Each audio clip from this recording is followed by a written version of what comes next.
Nomor NIM saya yaitu 187215039. Saya di sini akan menjelaskan tentang mengembangkan KTSP, sistematika KTSP, prinsip pengembangan KTSP, dan silabus dan RPP. Dan simak video berikut ini. Istilah KTSP atau kurikulum tingkat satuan pendidikan. Dalam proses implementasi kurikulum 2013 masih digunakan, istilah tersebut masih digunakan untuk mewakili makna yang sama, yaitu dokumen yang perlu sekolah rumuskan untuk mewadahi kepentingannya dalam penerapan kurikulum. Dokumentasi KTSP sekurang-kurangnya berisi visi, misi, tujuan, muatan kurikulum, pengaturan beban mengajar, dan kalender pendidikan. Setiap satuan pendidikan perlu mengembangkan keunggulan mutu lulusan sesuai dengan potensi sumber daya yang sekolah dimilikinya. Silabus dan RPP. Pengertian silabus merupakan seperangkat rencana serta pengaturan pelaksanaan pembelajaran dan penilaian yang disusun secara sistematis yang membuat komponen-komponen yang saling berkaitan untuk mencapai penguasaan kompetensi dasar. Di sini ada pengertian RPP merupakan perencanaan proses pembelajaran meliputi silabus dan rencana pembelajaran yang memuat sekurang-kurangnya tujuan pembelajaran, sumber belajar, dan penilaian hasil belajar.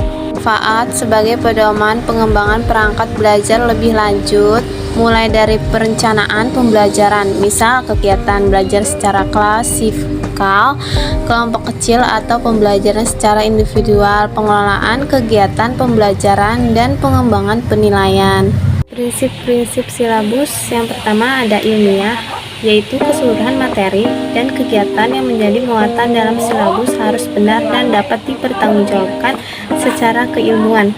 Yang kedua relevan, yaitu cakupan, kedalaman, tingkat kesukaran, dan urutan penyajian materi dalam silabus sesuai dengan tingkat perkembangan fisik, intelektual, sosial, emosional, dan spiritual peserta didik. Tematis, yaitu komponen-komponen silabus saling berhubungan secara fungsional dalam mencapai kompetensi. Kompetensi yaitu adanya hubungan yang konsisten antara kompetensi dasar, indikator materi pokok, pengalaman belajar, sumber belajar, dan sistem penilaian. Dan yang kelima, kecukupan, yaitu cakupan indikator materi pokok, pengalaman belajar, sumber belajar, dan sistem penilaian cukup untuk menunjang pencapaian kompetensi dasar. Yang keenam, aktual dan kontekstual, yaitu cakupan indikator materi pokok, pengalaman belajar, sumber belajar, dan sistem penilaian memperhatikan perkembangan ilmu teknologi dan seni mutakhir dalam kehidupan nyata. Yang ketujuh, fleksibel, yaitu keseluruhan komponen silabus dapat mengakomodasi keragaman peserta didik serta dinamika perubahan yang terjadi di sekolah dan tuntutan masyarakat.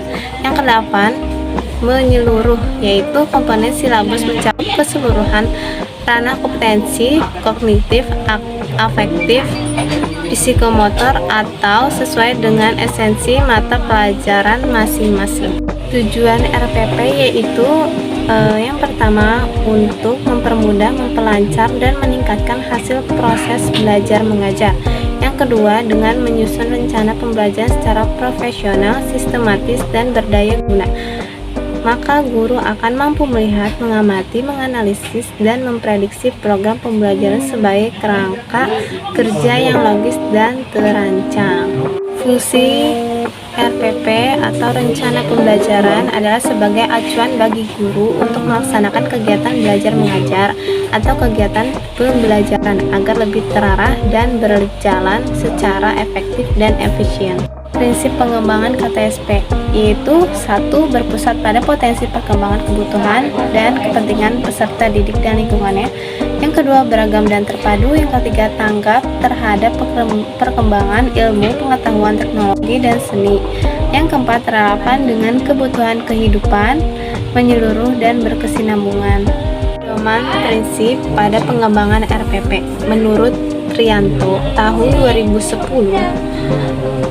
ayat 108, secara umum dalam pengembangan RPP harus berpedoman pada prinsip pengembangan RPP yaitu sebagai berikut. Yang pertama, kompetensi yang direncanakan dalam RPP harus jelas, konkret, dan mudah dipahami. Yang kedua, harus RPP harus sederhana dan fleksibel. Yang ketiga, RPP yang dikembangkan sifatnya menyeluruh, utuh, dan jelas pencapaiannya. Yang keempat, harus koordinasi dengan kompeten pelaksana program sekolah agar tidak mengganggu jam pelajaran yang lain.